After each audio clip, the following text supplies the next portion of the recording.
मन की बात।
शहीदों की चिताओं पर लगेंगे हर बरस मेले, वतन पर मिटने वालों का यही बाकी निशा होगा।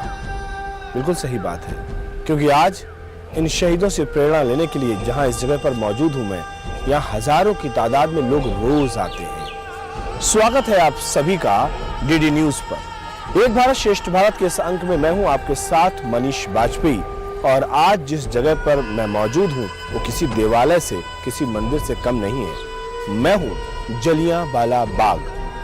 आपको समझ में आ गया होगा कि आखिरकार अब हम क्या बात करने वाले हैं एक भारत श्रेष्ठ भारत।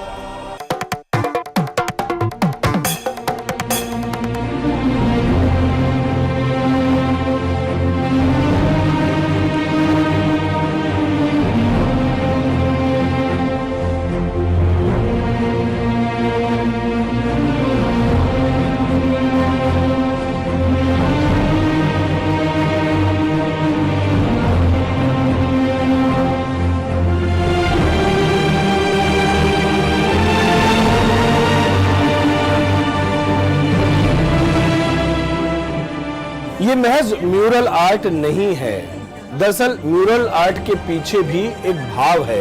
ये बच्चा खुश है। बैसाखी का वक्त था, 13 अप्रैल 1919। सोचिए जरा, इस बच्चे के जहन में कितनी खुशी रही होगी। वो जो कहते हैं ना, हाथों में गांव में जो फिरकी लेके और जो हवा से चलती है, ये वो फिरकी दिखाई गई है। अपने पिताजी के साथ में कुछ साथी लोग हैं, कुछ रिश्तेदार हैं, आस पड़ोस के लोग हैं, कुल मिलाके जो अमृतसर के स्थानीय लोग थे वो जुट रहे थे, वो जा रहे थे। ये पूरी की पूरी इस रास्ते में ये पूरा दिखाया गया है किस तरीके से बुजुर्ग भी हैं, हिंदू हैं, मुसलमान हैं, कोई धर्म अलग नहीं है, धर्म का कोई भेद नहीं है। बच्चे भी हैं, बूढ़े भी हैं, नौजवान भी हैं, नवयुवती भी हैं। हर कोई जा रहा था जलियांवाला बाग में 13 अप्रैल 1919 को। लेकिन ये नहीं पता था कि नियत ने क्या तय कर रखा है। शाम का वक्त हो रहा था और जैसे ही जलियांवाला बाग में सभा शुरू होती है और जनरल डायर को पता चलता है, वो अपने 90 पुलिसकर्मियों के साथ आ जाता है। ये रास्ता तंग है, हो सकता है कि आपको ये कोई गलियारा नजर आ रहा हो, आपको ये कोई बीथिका यानी गैलरी नजर आ रही हो जहाँ पे दोनों तरफ आप म्यूरल आर्ट्स देख सकते हैं, लेकिन ऐसा नहीं है। यही एकमात्र रास्ता था जलियांवाला बाग में जाने के लिए, और इसी एकमात्र रास्ते से ही हजारों की तादाद में 15 से 20 हजार की तादाद बताई जाती है कि इस जो सभा हो रही थी 13 अप्रैल को बैसाखी वाले दिन, वहां 15 से 20 हजार लोग मौजूद थे। और इसी रास्ते को फिर बाद में जनरल डायर ने ब्लॉक कर दिया, यानी कि यहां से गाड़ियां उसके बाहर छोड़ी और लगभग 90 पुलिसकर्मी यहां पर अंदर पहुंचते हैं और वो गोली चलाने का आदेश दे देता है। और यहाँ पर जो ऑफिशियल फिगर अंग्रेजों ने दी उनके मुताबिक 350 थी, 340, लेकिन अनऑफिशियल सोर्सेस के मुताबिक ये फिगर लगभग 1500 थी। आप सोचिए तो सही, क्या कुछ बीत रही होगी बच्चों पर, क्या कुछ बीत रही होगी अपने सामने अपनों को मरता हुआ देखने पर। जरा सोच के देखिए, आपके रोंगटे खड़े हो जाएंगे। ऐसे तमाम स्थितियों और परिस्थितियों से हमारा देश गुजरा है, हमारे लोग गुजरे, तब जाके हमें आज़ादी मिली है। और जब हम आज़ादी की बात करते तो ये महज कोई पिकनिक स्थान नहीं है कि लोग आएं और यहाँ पर सेल्फी खिंचाएं और चले जाएं, बल्कि ये एक ऐसा पवित्र और पूजनीय स्थान है कि लोग उस भाव को समझें कि आखिरकार कैसे हमारे देश के शहीदों ने शहादत दी। ये है जलियांवाला बाग।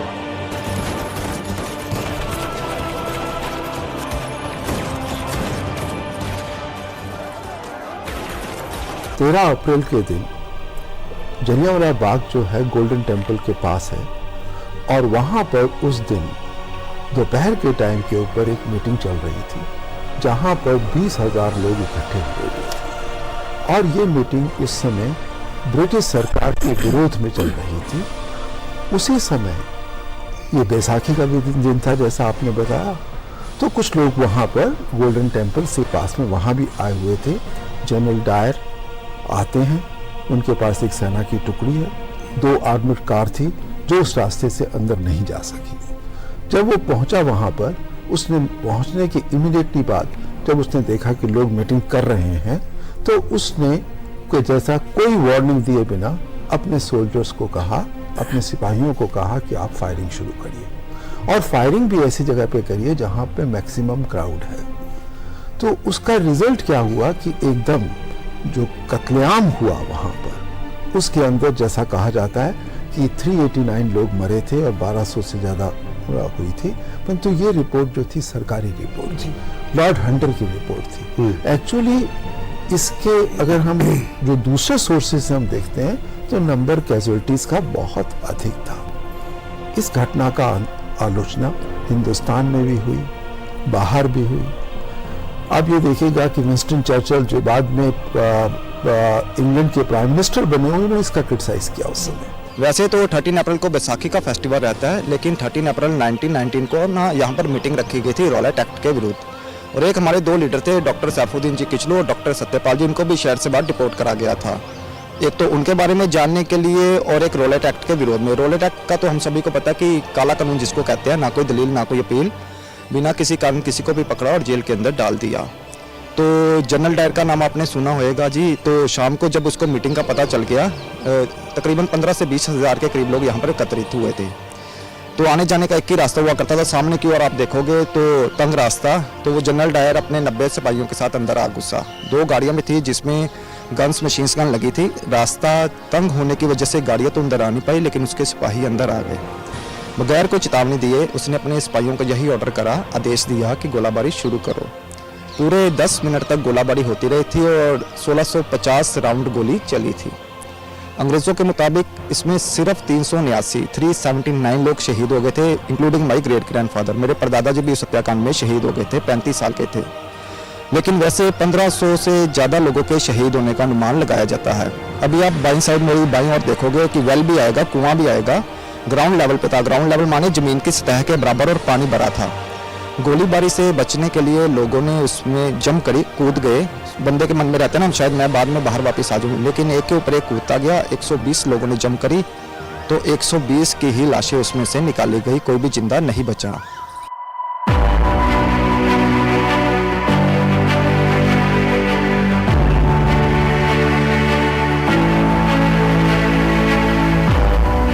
जो सामने आप देख रहे हो स्मारक मॉन्यूमेंट, इसको कहते हैं जी फ्लेम ऑफ लिबर्टी। इसको 1961 में स्थापित करा था डॉक्टर राजेंद्र प्रसाद जी और पंडित जवाहरलाल जी नेहरू ने। शहीदों को श्रद्धांजलि हम यहीं पर देते हैं। फ्लेम ऑफ लिबर्टी इसका नाम है, और फ्लेम की तरह इसको डिज़ाइन करा गया है। आप देखोगे तो इंग्लैंड के भूतपूर्व प्रधानमंत्री डेविड कैमरून जी भी आए थे, घुटनों के बल झुके थे, और विजिटर बुक में कमेंट भी करके गए थे, it was very shameful event, कि ये काफ़ी शर्मनाक घटना थी।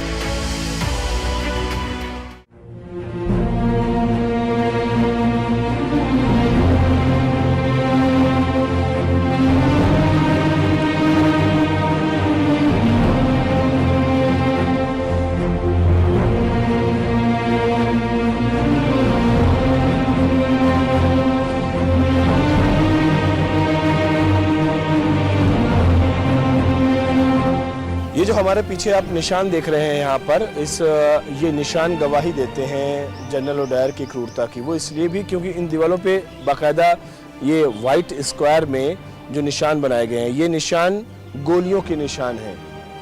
303 की राइफल, जैसा कि हमें इतिहास से पता चलता है। 303 की राइफल जो है वो चल रही थी ज़बरदस्त तरीके से, लगभग 15 से 20 हज़ार की भीड़ जो कि इस पूरे के पूरे जलियांवाला बाग में मौजूद थी। लोग बचने के लिए भाग रहे थे इधर उधर, लेकिन चूंकि 303 की गोली थी तो बताते हैं कि अगर वो आपके सीने पे लगती है और सीने के पार भी निकल जाती है तो हो सकता है कई लोगों को भेद करके ये गोली यहाँ पर लगी हो जाती है। तो ये यहाँ पे मार्क्स लगे थे। हमारे साथ में दीपक जी मौजूद है, हम दीपक जी से जानना चाहेंगे। दीपक जी, ये तो मकान काफ़ी पुराने हैं, हालांकि हमें ये मालूम चला है कि इन मकानों की जो है वो रिनोवेशन होती रहती है। तो जरा हमें बताएं इस मकान के बारे में कि यहाँ पे जो गोलियाँ हैं किस तरीके और कहाँ निशान लगे हुए हैं, बारे में बताएं। ये ना उस समय प्राइवेट बिल्डिंग हुआ करती थी, तो जैसा कि आपको बताया कि गेट से ही गोलाबारी शुरू करवाई थी जनरल डायर ने। तो ये एम्प्टी प्लॉट था और कुआं भी ग्राउंड लेवल पे था, और जैसा कि आपने बताया और हमने भी बताया कि 303 की राइफल थी, तो गोली आसानी से अंदर आ गई। जहाँ पे हिट हुई हो सकता है कि मिस भी हो गई हो, और हो भी सकता है बंदे को यहाँ हिट हुई हो, चेस्ट में हिट हुई हो, पीठ पीछे निकल के वॉल्स के ऊपर देखिए आप लग गई है गोली। तो दीवार तो नियर अबाउट 103 साल से भी ज़्यादा पुरानी है, लेकिन इसकी ना समय समय पर मुरम्मत करते रहते हैं, रेनोवेशन करते हैं, सीमेंट में वही कलर मिला के इसकी रिपेयर करते रहते हैं। और इंडिकेट ये जो मार्क है वाइट स्केयर है, ये इंडिकेट करते हैं कि गोली यहाँ पर मार्क हिट हुई थी। तो बुलेट मार्क्स जो हैं जरूरी नहीं कि इस दीवार पे हैं, आप मेरे बाईं ओर देखोगे मतलब चारों तरफ गोलाबारी हुई थी, मतलब उधर भी आपको बुलेट मार्क्स मिलेंगे, इधर 28 गोलियों के निशान मिलेंगे, वो सामने वॉल्स के ऊपर भी 28 मिलेंगे, मतलब काफ़ी गोलाबारी अंधाधुंध तरीके से हुई थी। मतलब कह सकते हैं कि इससे बुरा और कुछ नहीं हो सकता। निहत्थे लोगों पर गोलियां चलवाई गई और किस तरीके से लोग मजबूर हो गए, आप सोच नहीं सकते हैं, कल्पना करना बड़ा मुश्किल होता है। और इसीलिए जब इस स्थान पर हम आए हैं, न जाने कितने एहसासों से मैं इस वक्त रूबरू हो रहा हूँ। तमाम इतिहास का वो कालखंड मेरे जहन में, मेरे मन मस्तिष्क में एक बार फिर से घूम रहा है और मैं उस दर्द को महसूस कर पा रहा हूँ। मुझे लगता है शायद आप भी उस दर्द को महसूस करेंगे जब छोटा सा बच्चा अपने पिता को मरते हुए देख रहा होगा, अपने सगे संबंधियों को मरते हुए देख रहा होगा। ब्रिटिश सरकार ने सोचा था उस समय, या जनरल डायर ने ये सोचा था कि ये जो विरोध है, इस विरोध को दबा दिया जाए। एक तरीके से वो ब्रिटिश राज्य की जड़ों को मजबूत करने की कोशिश कर रहे थे, परंतु इतिहास ने इसके विरुद्ध कार्य किया। ये एक वो इंसिडेंट बना जिसने ब्रिटिश एम्पायर की जड़ों को और हिला दिया। न जाने कितने शहीदों के अमर वाक्य यहाँ पर लिखे हुए हैं, न जाने कितनी यादों से ये पूरा का पूरा स्थान लगातार संजोया गया है। हम आपको बता दें कि जलियांवाला बाग महज एक जलियांवाला बाग नहीं है, बल्कि न जाने कितनी घटनाओं का ये साक्षी है। कुछ और बातें हम आपको बताते रहेंगे, लेकिन उसके पहले लेते हैं एक छोटा सा ब्रेक। तुरंत हाजिर होते हैं इस ब्रेक के बाद। जलियांवाले बाग दा साका सुनिया कह न जावे,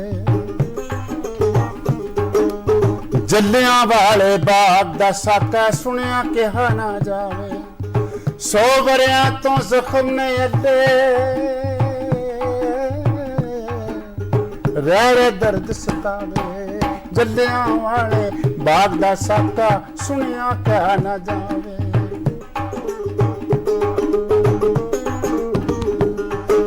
अजे तीक ने गूंज दिया ओ चीकां कुरलाटां, मेला वेखण आए गए ना पिंड पिया वेखे वाटां, मेला वेखण घर ना आए पिंड पिया वेखे वाटां, ऐसा मौत दा तांडव होया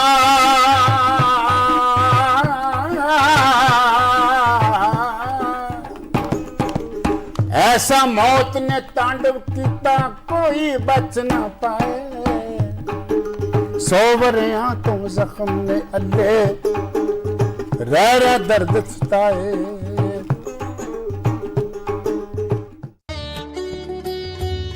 महात्मा के मंत्र। खुद वो बदलाव बनिए जो आप दुनिया में देखना चाहते हैं।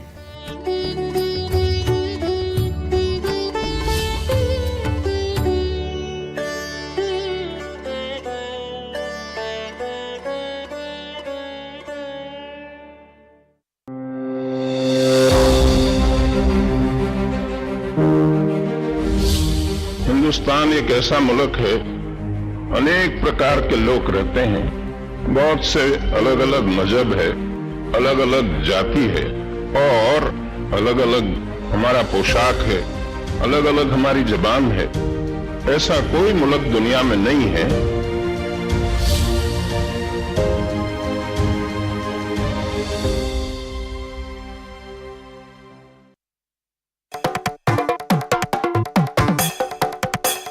Welcome back. एक बार फिर से आप सभी का स्वागत है डीडी न्यूज पर। एक बार श्रेष्ठ भारत के इस खास अंक में मैं हूं आपके साथ मनीष बाजपेयी।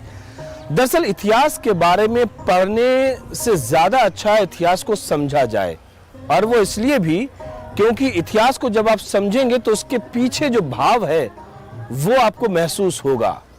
और जब हम जलियांवाला बाग की बात कर रहे हैं तो आपने सब कुछ पढ़ा होगा इतिहास में, लेकिन जब आप यहाँ आएंगे तो आपको समझ में आएगा कितना निर्दयी था वो जनरल डायर जिसने निहत्थे लोगों के ऊपर गोलियां चलवाई थी। बहुत सारे घटनाक्रम हैं, बहुत सारी यादें हैं, बहुत सारी बातें हैं, देखिए आप भी।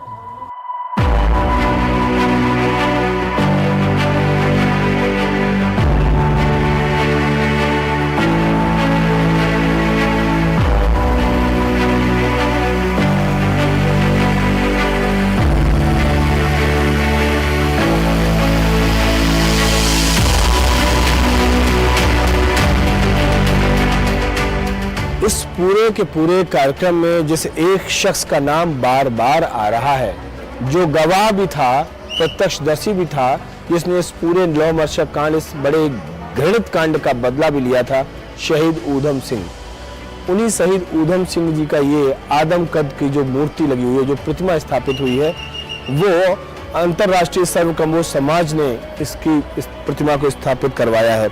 और वो इसलिए भी कि जरा सोचिए कि इनके मन मस्तिष्क में क्या रहा होगा, एक बाल मन पर क्या प्रभाव पड़ा होगा। ये सारी चीजें सोचने और समझने की हैं। जितना मैं अपने शब्दों में बोल रहा हूँ, मैं ये सोच के चल रहा हूँ कि कहीं उससे ज्यादा भाव के रूप में आप उसे उतार पा रहे हो। दीपक जी लगातार हमारे साथ मौजूद हैं, इस पूरे जलियांवाला बाग के बारे में ये हमें जानकारी दे रहे हैं। देखिए, मूर्ति को इस रूप से बनाया गया कि हाथ में आप मिट्टी देख रहे हो इनके, जो ऐसे इन्होंने हाथ कराया, वो ना सुगंध ले रहे हैं कि इस हत्याकांड के लिए जो भी व्यक्ति जिम्मेदार है उसको मैं एक दिन गोली से उड़ाऊंगा। बच्चे थे उस समय यहाँ पर आए हुए थे, क्योंकि इनके पिताजी का नाम टहल सिंह जी बचपन में ही अनाथ हो गए थे। पहले मदर एक्सपायर, बाद में इनके पिताजी रेलवे में गेट कीपर थे, तो अपने भाई के साथ अमृतसर के यतीम खाने में पले बड़े थे। जिस समय हत्याकांड हुआ, ये पानी की सेवा कर रहे थे। पानी की सेवा समझते हो, जिसको लोगों को जल पिलाना, क्योंकि गर्मी का मौसम था, बैसाखी का फेस्टिवल, ऊपर से रॉलेट एक्ट की मीटिंग, भीड़ भी काफ़ी ज़्यादा थी, तो बच गए थे। लेकिन 21 साल मन में बदला लिया, रखा बद में, तो 21 साल के बाद बदला लिया, काफ़ी बड़ी बात है। तो इनका अंतिम वर्ड यही थे कि अब मैं चैन की नींद, चाहे मुझे फांसी हो जाए, मैं चैन की नींद सो सकता हूँ। 21 सालों से मैं चैन की नींद नहीं सो पाया। वाकई ये बड़ी बात है, और इस बात को मैं इसलिए कह रहा हूं कि इन बातों को समझना बहुत जरूरी है। और जो भी लोग इस कार्यक्रम को देख रहे हो, वो महज एक कार्यक्रम के दृष्टिकोण से इस कार्यक्रम को ना देखें, बल्कि इस कार्यक्रम के पीछे जो भाव है, जो भावना निहित है। आखिरकार 21 साल तक एक लड़का अपने मन में उस बात को रखे हुए रहा, और उसने 21 साल के बाद बदला लिया, और फांसी पर चढ़ने से पहले उन्होंने कह दिया कि वाकई अब मुझे कोई गम नहीं, क्योंकि मैं अब चैन से जा सकता हूँ इस दुनिया से।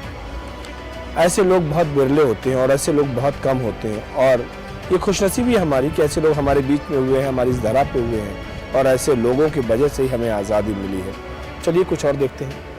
एक्चुअली ये पहले मतलब बहुत साल पहले एक अपना सोशल फंक्शन जैसे बोल सकते हैं कि उसमें शहीद हुआ था। तो जलियांवाला बाग हत्याकांड कैसे हुआ था, हमें लोग पढ़ाई में आ रहा है कि सोशल्स में कैसे रहते हैं, सब लोग शहीद होते हैं, तो उनके टाइम उन लोगों पे कैसी बीतती होंगी, वो देश के लिए कैसे बलिदान दे रहे हैं, वो एक हमारा इंस्पायरेशन के लिए है। तो हमें थोड़ा उसमें इंटरेस्ट भी रहता है कि हमारी हिस्ट्री कैसे पास्ट में हुई है, तो वो देखने के लिए हम लोग यहाँ आए। एक्चुअली मैं यहाँ पर इसलिए आया हूँ क्योंकि आज की जनरेशन में लोग क्या चाहते हैं कि भाई हम लोग शिमला जाए, मनाली जाए, लेकिन ये नहीं जानते लोग कि भाई ये ऐसी जगह पे आना चाहिए कि जिसने बलिदान दिया है उसके लिए श्रद्धांजलि देनी चाहिए हम लोगों ने। तो ऐसी प्लेस पे आके हम युवाओं को भी बोलता हूँ कि ऐसी प्लेस पे आओ, और हम जो शहीद हुए उसको श्रद्धांजलि भी देनी चाहिए। हमारी फ़र्ज़ बनती है, ऐसे हम इंडियन नागरिक हैं तो हमारी फ़र्ज़ बनती है कि भाई हम ऐसी जगह पे आए और जो भी लोग मरे हुए हैं कि उसको भी श्रद्धांजलि दे कि उसकी आत्मा को शांति मिले।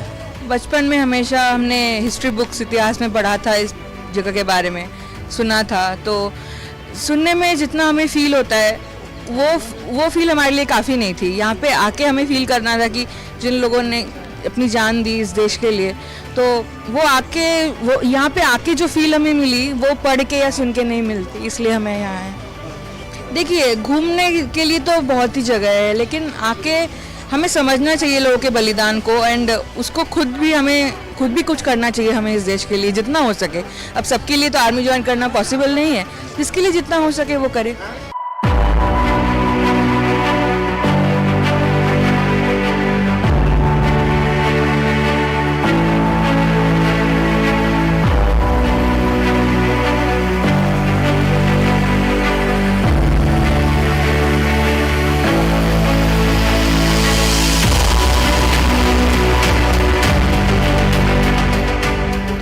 अभी जो आप देख रहे थे, अभी हम दीपक जी के साथ में, ये हमारे साथ लगातार मौजूद है। ये जो पीछे आप कुआं देख रहे हैं, लोग झांक के देख रहे हैं। चूंकि ये सिक्योरिटी के रीजन से इसको पूरा बंद किया गया है, तो इसलिए हम अंदर उसमें नहीं जा सकते हैं। लेकिन ये वो कुआं है जो ऐतिहासिक कुआं कह सकते हैं। और इस ऐतिहासिक कुएं में जिस समय गोलीकांड हुआ था, उस समय यहाँ पर लोगों ने कूद के अपने आप को बचाने की कोशिश की, लेकिन अफसोस की बात है कि वो अपने आप को बचा नहीं सके। दीपक जी हमारे साथ मौजूद है। दीपक जी, इस कुएं के बारे में हम बताइए, कितना गहरा है, कितना इसका रेडियस कितना है, और पानी कितने पे था, और क्या कुछ हुआ, जरा बताएं सर। सबसे पहले मैं आपको बताना चाहूँगा कि इसको कुआं कहते हैं, वेल है। ये ना ग्राउंड लेवल पे था। ग्राउंड लेवल माने जमीन की सतह के बराबर, और पानी भरा हुआ था। जैसे जमीन की सतह समझ तो जैसे खड्डा वगैरह रहता है, तो गोलीबारी से बचने के लिए लोगों ने इसमें जंप करी। जैसे एक बंदे के मन में रहता है कि मैं इसमें कूद जाऊं और बाद में बाहर वापस आ जाऊंगा, लेकिन एक के ऊपर एक कूदते गए तो 120 लोगों ने जंप करी, तो 120 की ही डेड बॉडी जिसमें से निकाली गई। डूबने के कारण कोई भी जिंदा नहीं बचा। अब देखिए, इसमें उस समय तो पानी था, लेकिन अभी आपने अंदर जाके देखा इसमें पानी नहीं है, क्योंकि पानी का एक्चुअल लेवल तो वैसे ही काफी नीचे हो चुका हुआ है। तो इसमें यहाँ पे ये भी कह सकता हूँ कि चूंकि वक्त के कालखंड में ग्राउंड लेवल का जो वाटर है, पानी है, वो नीचे जाता रहा, और अब ये प्रयोग में नहीं लिया जाता है। तो किसी भी कुएं को अगर हमें प्रयोग में लेना है तो लगातार नीचे सफाई होती रहनी चाहिए। उसके जो स्रोत है पानी के, उनको हम खोलते रहते हैं, लेकिन यहाँ पर ऐसा नहीं हुआ। ये कुआं सिर्फ इसलिए है क्योंकि ये हमें हमेशा याद दिलाता रहे उस क्रूएलिटी की, उस निर्दयता की, उस अमानवीय घटना की जो कि 13 अप्रैल 1919 को घटित हुई थी इस जलियांवाला बाग में। और यही वो कुआं है जिसमें लोग कूद कर अपनी जान बचाना चाहते थे, लेकिन अफसोस कि वो अपनी जान बचा नहीं सके। दीपक जी, हम लोग कहीं और चलते हैं और आगे चलकर इसमें देखा है कि जो कुआं है, आप लोगों ने सुना होगा कि प्यासे की प्यास बुझाता है, लेकिन 13 अप्रैल 1919 वाले दिन इस कुएं ने शैतान की प्यास बुझाई थी। हाँ, बिल्कुल ये बात हम कह सकते हैं, बिल्कुल सही बात है, क्योंकि 120 लोग इसी कुएं के अंदर दफन हो गए, हम कह सकते हैं। लेकिन फिर भी हम शायद तकलीफ होती है इन सब बातों को याद करने के लिए। हम आगे चलते हैं और आगे चल के हम कुछ देखते हैं। ठीक।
पूरे जलियांवाला बाग में अलग अलग जगहों को देखते हुए, आपको बताते हुए, समझाते हुए, इस समय में जलियांवाला बाग के बाहर जो एक उसका पोर्शन है, वहां पर मैं आके बैठ गया हूँ। इस पूरे कार्यक्रम को मैंने किया और यकीन मानिए कि एक एक चीज को देखते हुए, समझते हुए, न जाने कितने एहसास, न जाने कितनी बातें, न जाने कितनी संस्मरण जो पड़ी हुई थी, जिनको लोगों ने सुनाया था, जो सुनी हुई थी, उनसे रूबरू हुआ। और जब यहाँ पे आया तो मैंने उन चीज़ों को महसूस किया। एक विनम्र निवेदन आप सभी से, आप जितने भी जगह पर आप जाते हो, जहाँ कहीं भी जाते हो, तमाम पिकनिक मनाने के लिए जाते हो, लेकिन आप अपने बच्चों के लिए, अपने लिए एक बार जलियांवाला बाग आइए ज़रूर, देखिए ज़रूर, महसूस करिए उस शिद्दत से, जिस शिद्दत से हमारे देश के शहीदों ने इस देश को आज़ाद करवाया। और इसीलिए ये प्रार्थना आप सभी से, हमारी तरफ से। एक भारत श्रेष्ठ भारत के इस कार्यक्रम में फिलहाल इतना ही, दीजिए मुझे इजाजत, लेकिन इस वायदे के साथ कि फिर होगी आपसे मुलाकात। तब तक के लिए नमस्कार।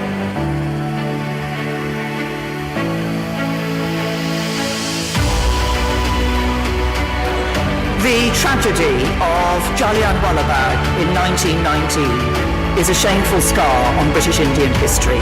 We deeply regret what happened and the suffering caused.